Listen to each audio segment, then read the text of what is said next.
مدینه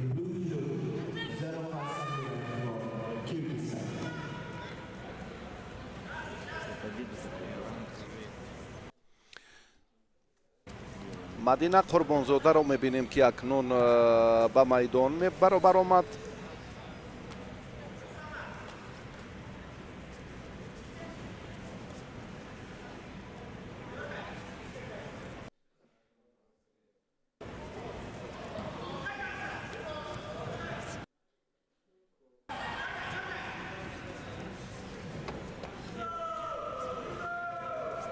مدینه براسی در قهرمانی جهان دلهای میلیون ها نفر مخلص جودوی تاجیک رو به تسخیر آورد.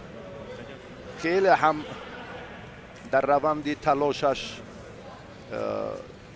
لحظات جالب و دیدنی و خاطرماند رو ما مشاهده کردیم و حالا در مقابل بانوی قرقیزستانی هم بسیار رجوع خوب کرده ایستاده است.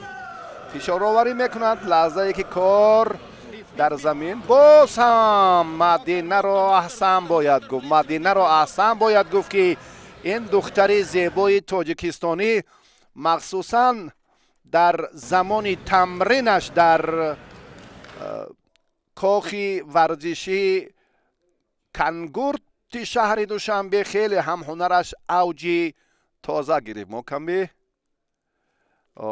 نقص تکنیکی پیدا گردید.